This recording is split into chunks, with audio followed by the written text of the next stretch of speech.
रात के 10 बज रहे थे।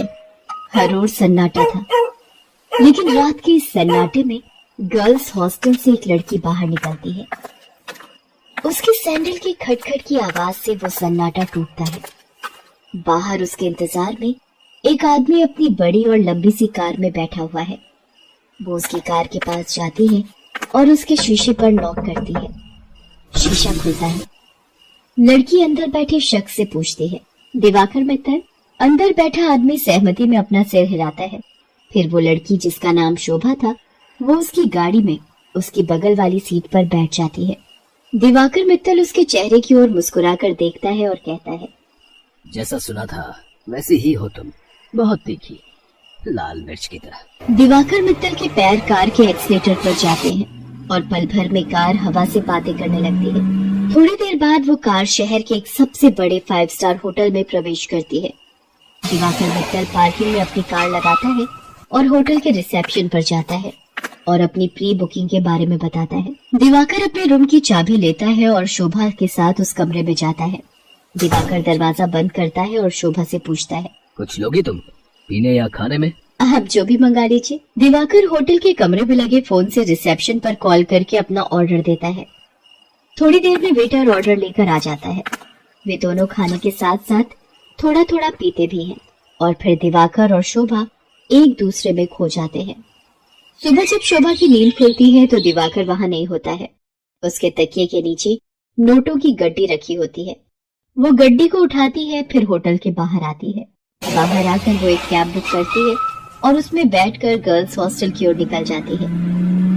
कैब वाला बीच बीच में उसे घूर कर देखता है तो शोभा को गुस्सा आ जाता है। क्या देख रहे हो? क्या देख रहे हो बार बार पीछे मुड़कर? आगे देखकर गाड़ी चलाओ, नहीं तो अभी तेरी कंपनी में फोन करूंगी, फिर सारा घूरना निकल जाएगा। कैब वाला शोभा की बातों से डर गया। शोभा कैब की खिड़की से बाहर देखती हुई जा रही थी और मन ही मन खुद से बातें कर रही थी। सब कुछ कितना फेक है ना यहाँ, सब कुछ। कौन आदमी कौन सा चेहरा लगाए घूम रहा है, किसी को पता नहीं है। मैं भी तो पिछले कई महीनों से एक नकली चेहरा लगाए घूम रही हूँ। सच कहूँ तो घिन आती है मुझे उस चेहरे से, दम घुटता है मेरा। लेकिन अब इस चेहरे के बिना मैं रह भी तो नहीं सकती। ये कहानी है जमालपुर की रहने वाली शोभा की। शोभा शहर के एक हॉस्टल में रहती है और इंजीनियरिंग की पढ़ाई कर रही है। वो 8 महीने पहले ही शहर आई है। शोभा के पिता दीनदयाल उससे बहुत प्यार करते हैं। उसे अब भी याद है जब वो ट्रेन में बैठकर शहर आ रही थी तो।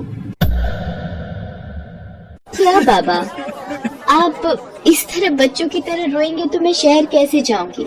क्या कहूँ शोभा, 5 बरस की थी तू जब तेरी अम्मा तुझे गोद में डालकर हमेशा के लिए हम सबको छोड़कर चली गई। तब से तुझे ही देखकर जिया है। जानती हूँ बाबा। सोचा था कि एक बार ही तुझे विदा करूंगा जब तेरी शादी होगी, लेकिन शादी के पहले ही। ये कहकर दीनदयाल शोभा को गले लगाकर फिर से फूट फूट कर रोने लगा। ठीक है बाबा, मैं नहीं जाती हूँ शहर, यही रहती हूँ आपके पास। लेकिन आप ही तो हमेशा जिद करते हैं कि तुम्हें खूब पढ़ना है, बहुत बड़ा आदमी बनना है। अब आगे की पढ़ाई गाँव में तो नहीं हो सकती, तभी तो मैं शहर जा रही हूँ। ठीक है, मैं ट्रेन से उतर जाती हूँ। उसी समय ट्रेन की सीटी बजी। दीनदयाल जल्दी से ट्रेन से उतरा। ट्रेन ने कुछ ही देर में रफ्तार पकड़ ली। शोभा ट्रेन से आगे निकलती गई और दीनदयाल पीछे छूट गई। शहर में शोभा गर्ल्स हॉस्टल में रहने लगी और अपनी पढ़ाई करने लगी। उसकी रूम पार्टनर थी रेखा। रेखा का बैकग्राउंड भी शोभा की तरह ही था। उसके पिता नहीं थे। उसकी माँ दूसरों के खेतों में काम करती थी। बहुत कठिनाई से गुजर बसर होता था। एक दिन की बात है, शोभा कमरे की सफाई कर रही थी तो उसे रेखा के तकिए के नीचे से नोटों की गड्डी मिली। इतने सारे पैसे, ये यहाँ कैसे आए? रेखा उस समय नहा रही थी। जब वो नहाकर बाहर आई तो शोभा ने उससे पैसों के बारे में पूछा, लेकिन रेखा ने उसकी बात का सही सही कोई जवाब नहीं दिया। आश्चर्य तो हुआ क्योंकि वे दोनों अच्छे दोस्त थे। कुछ बात तो है जो रेखा मुझसे छिपा रही है, लेकिन क्या? शोभा ने एक बात और नोटिस किया कि हफ्ते में 3-4 दिन रेखा रात को कहीं चली जाती थी और सुबह वापस आती थी। उसने इस बारे में भी रेखा से पूछा तो, तू भी बिना मतलब जासूसी करती रहती है, तू अपने काम से काम रखना। मैं कहाँ जाती हूँ, क्यों जाती हूँ, हर चीज का हिसाब देना जरूरी है क्या? ये जरूरी तो नहीं, लेकिन कल को हॉस्टल की वार्डन को पता लग गया कि तुम रात रात भर बाहर रहती हो तो क्या होगा? तुझे पता है ना वो कितनी स्ट्रिक्ट है। तो उसकी फिक्र मत कर, मैं संभाल लूंगी उन्हें। धीरे धीरे शोभा ने रेखा की लाइफस्टाइल में बहुत तब्दीली देखी। वो महंगे से महंगे कपड़े और जूते खरीदती, लेटेस्ट मोबाइल फोन रखती, उसका जब जो मन करता वो करती। शोभा उसकी लाइफस्टाइल से बहुत प्रभावित हो गई। शोभा ने बचपन से अब तक गरीबी ही देखी थी, इसलिए उसका भी मन करता कि वो भी नए कपड़े खरीदे, महंगे मोबाइल रखे, उसका जो मन करे वो कर सके। रेखा देख, मैं तुझसे ये नहीं पूछने वाली कि तू ऐसी रईसों वाली लाइफस्टाइल कैसे जीती है, लेकिन मैं भी तेरी तरह जीना चाहती हूँ। मैं तंग आ गई हूँ एक एक पैसे के लिए तरसते हुए। पहले तो रेखा टाल मटोल करती रही, लेकिन फिर उसने सच्चाई बता दी कि वो एक कॉल गर्ल का काम करती है। उसकी बातों को सुनकर शोभा शॉक्ड रह गई और उसने कहा कि अगर ये बात वार्डन को पता लग गई तो बड़ी भोली है रे शोभा। हॉस्टल के वार्डन को सब पता है, वही तो हमें दबाव डालकर भेजती है लोगों के पास। वार्डन की सारी सच्चाई जानकर शोभा एक बार फिर से चौंक गई। रेखा ने उसे ये भी बताया कि हॉस्टल की कुछ और लड़कियां ये काम करती हैं। शोभा को ये सब सुनकर अजीब तो लगा, लेकिन बेहतर लाइफस्टाइल के चक्कर में वो अपने सम्मान का सौदा करने के लिए तैयार हो। मैं इस गंदे दलदल में फंस गई हूँ। हालांकि इस दलदल ने मुझे बहुत सारी वो चीजें दी जिसके लिए मैं तरसती थी, लेकिन मैंने अपनी मासूमियत खो दी है, मैंने अपनी शांति खो दी है, मैंने अपनी पवित्रता खो दी है। बाबा को कितनी उम्मीद थी मुझसे, और मैं क्या करने लगी मैं। शोभा की आंखें भीग गई थी। वो अब ये काम नहीं करना चाहती थी, लेकिन हॉस्टल की वार्डन उस पर बार बार दबाव डाल रही थी।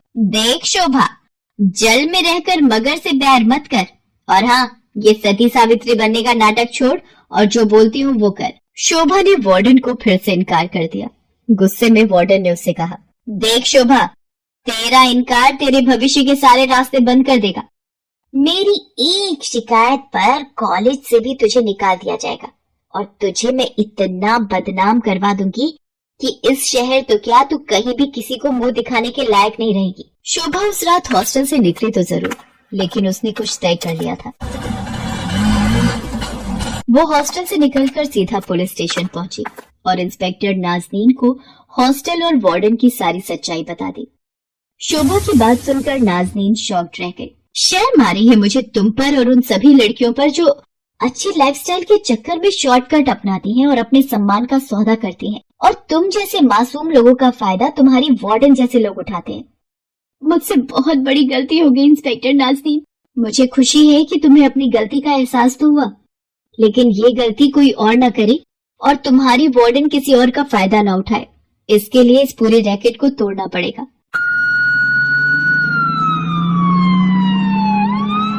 इंस्पेक्टर नाज़नीन ने वार्डन को गिरफ्तार कर लिया और उसे जेल भेज दिया। जिस वार्डन पर लड़कियों की सुरक्षा की जिम्मेदारी थी, वो उनका सौदा करने लगी थी। इस बात को सुनकर पूरा शहर सन्न रह गया। आज शोभा इंजीनियरिंग के लास्ट ईयर में है और वो बहुत ही मेहनत से अपनी पढ़ाई कर रही है। आखिर उसे अपने बाबा का सपना जो पूरा करना है,